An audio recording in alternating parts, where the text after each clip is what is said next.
이분이 증권 브로커였거든요. 어? 그 당시 연봉을 보면 억대를 넘게 돈을 벌었어요. 억대 연봉 증권맨. 그런데 이분도 꿈이 있었던 거예요. 일요화가였던 거예요. 억대 연봉을 받으면서도 일요일 날은 그림을 그리고 그림 감상하는 걸 좋아했던 거예요. 1882년에 금융난이 벌어요. 금융계가 붕괴되는 일에 이분은 그때 평소에 하고 싶었던 화가로 전향하죠. 35살. 빠른 건 아니죠. 미대를 다닌 적도 없고. 얼추 왜 저희도 요즘 나이로 아무래도 50대 초반이에요. 아무래도.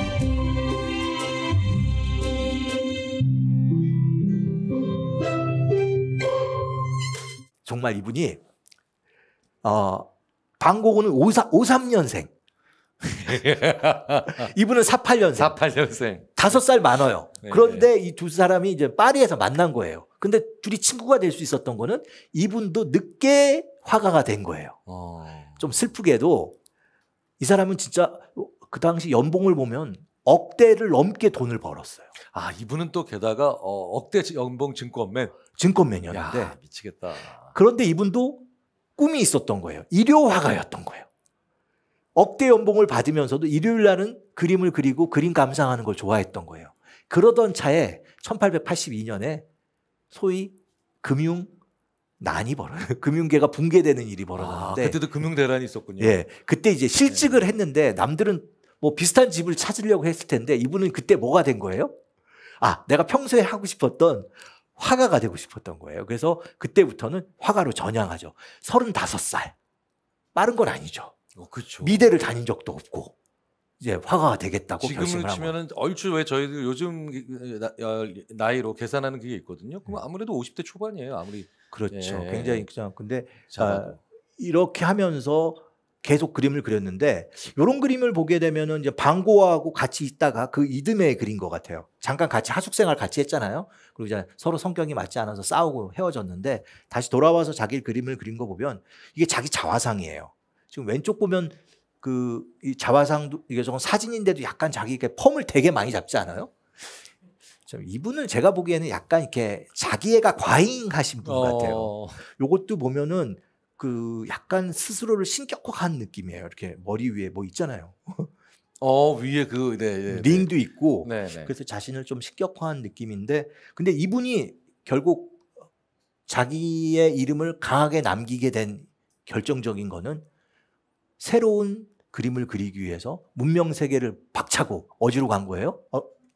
그죠. 예, 타히티로 간 거예요. 네. 그러니까 지금 보시면 파리에서 지구 반대편에 있는 남태평양에 있는 이 원시의 세계로 가서 지금과 같은 이런 그림을 그린 거죠. 그러니까 파리에서는 생각하지 못하는 그런 색채. 근데 이게 재미있는 거는 요 시점에 아까 앙리 루소도 밀림, 정글 그림을 그렸다라는 거예요. 그렇구나. 예, 타이밍이 절묘했던 거죠. 제일 중요한 거는 그 전에는 화가들한테 독립적인 전시를 할 수 있는 기회가 없었는데 공교롭게도 국전이 사라지고 국전은 있었지만 좀 더 새로운 걸 꿈꾸는 화가들이 자기 작품을 보여줄 수 있는 앙덱팡댕전 같은 독립화가전 같은 전시가 생겼고 그래서 이런 사람들이 배우지 않았지만 자기 그림을 이렇게 선보일 수 있는 기회도 있었고 근데 이 와중에 이 작가들은 문명을 벗어나는 문명 안에서는 생각할 수 없는 그림들을 그린 거죠. 그러니까 대학교에서 선생님이 하라는 대로 하면은 성공을 못할 수 있었던 건데 그러니까 오히려 그러니까 만학이기 때문에 기존의 룰이나 아니면 관습에 얽매이지 않을 수 있는 왜냐면 내가 어차피 선생님보다 전형적인 형식의 교육 과정에 있는 선생님보다 더 나이가 많은 경우도 많을 테니까 그렇죠. 오히려 새로운 질서를 만들거나 새로운 법칙, 새로운 규칙 되게 좋다. 네.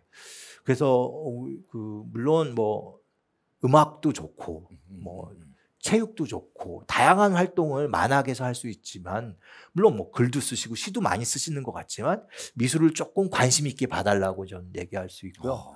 그냥 단순히 취미를 넘어서 전문가의 영역으로도 넘어갈 수 있는 그런 쪽이 네. 미술이라고 저는 생각을 합니다. 우리는 자기 건 다 잘하잖아요. 그럼 맞는 거예요. 우리 본업은 다 잘하는 거예요. 근데 진짜 우리의 능력을 발휘하려면 부캐가 있어야 된다고 그때 그때 이미 얘기를 하셨어요. 그러니까 소위 말하면 또 다른 자기의 취미 활동이지만 그것을 통해서 도리어 본업에서 느끼지 못하는 창의력을 거기서 느낄 수 있다라고 얘기하셨잖아요. 그러게 아니 예. 제가 갑자기 청문회 나온 것 같은데. 아니 저는 그때 그걸 굉장히 많이 느꼈어요. 그냥 네. 자기가 잘하는 건 맞아요. 제가 만약에 미술사학자면 미술사학자 열심히 해야 돼요.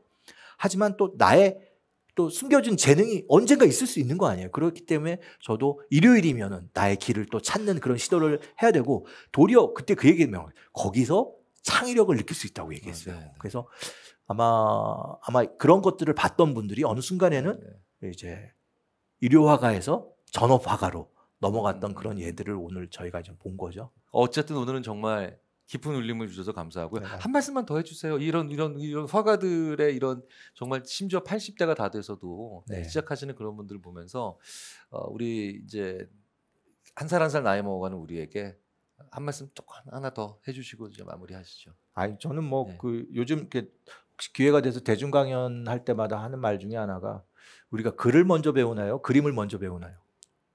그림을 먼저 배웁니다. 우리한테 그림은 진짜 원초적인 세계이기 때문에 하나하나 명언이다 오늘. 네, 정말 잠시 우리가 세파에 또 일을 하고 자기 직업이 있어야 되니까 밀어놨지만 우리 안에는 예술적인 본능이 호모사피엔스라면 이게 내재되어 있기 때문에 그거를 찾을 수 있는 기회를 일요일마다 찾으시면 좋고 조금 밀어놨다면 만악의 길을 걸으셔서라도 이 예술적 본능을 밀어놓지 마시고 언젠가는 한번 깊이 한번 이렇게 맞이하시기를 추천드립니다.